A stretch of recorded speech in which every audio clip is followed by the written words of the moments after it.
Emily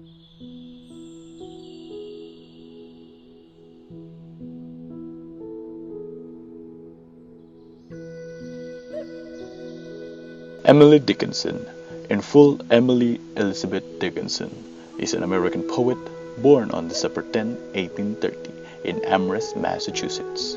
Her father, Edward Dickinson, was a forceful and prosperous Whig lawyer, while her mother, Emily Nocrus Dickinson, was only a housewife.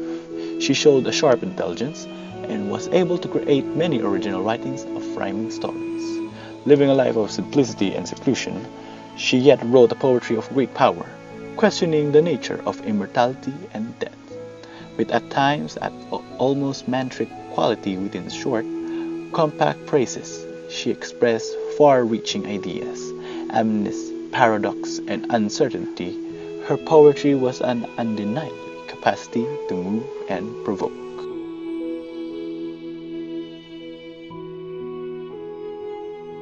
Elements of nature, fair skies, light and darkness, forests and fields, etc.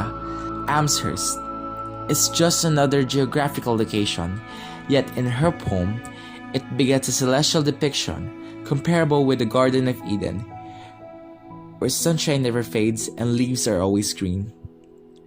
Boston, place where Austin is, described as the another sunshine in the poem, but there might be darkness and the flowers may wither.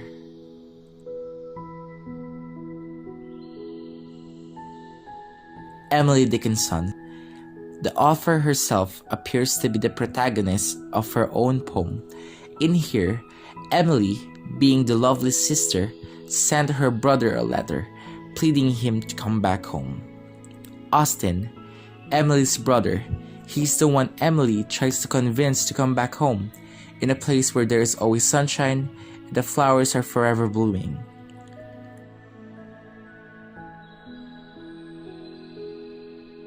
In this poem, Emily Dickinson speaks to her brother Austin and states that there will be another sky, which is a metaphor expressing there is another place for you, which is Boston. She described Boston as a calm and fair place, and that he can be happy even if there is sadness sometimes. Dickinson said that he should not ignore the empty and lonely days because he can always come back warmly welcomed to their happy home in Amherst. In the last 8 lines, Dickinson portrays the idea of home as something special and a place where her brother can always come back.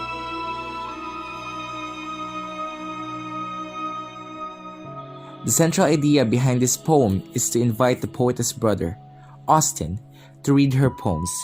This is supported by the fact that the world as showcased by the poetess is a practical impossibility, even when viewed as an exaggeration of one's attitude towards one's home. Believing it to be a place of untainted happiness, the poem cannot just be left as an invitation to come home. This is because in the last line of the poem, the poetess says, "Into my garden come," not our, my, indicating that the world is more in her imagination, more in her poems than in reality.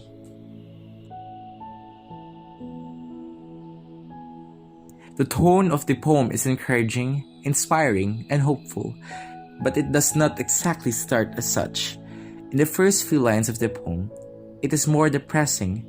This is seen in the use of darkness, faded, silent, but it is not all sadness as the poetess always gives hope by saying, "There is another sky."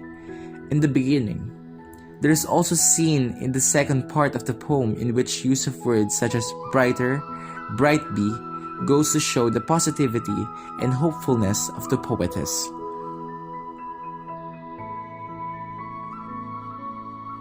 Though the poem is originally intended for her brother, as per one's interpretation, one can easily view this poem as a powerful message. No matter how much one is suffering, no matter how much negativity there is in one's life, there's always another place free from them. There's always another sky awaiting.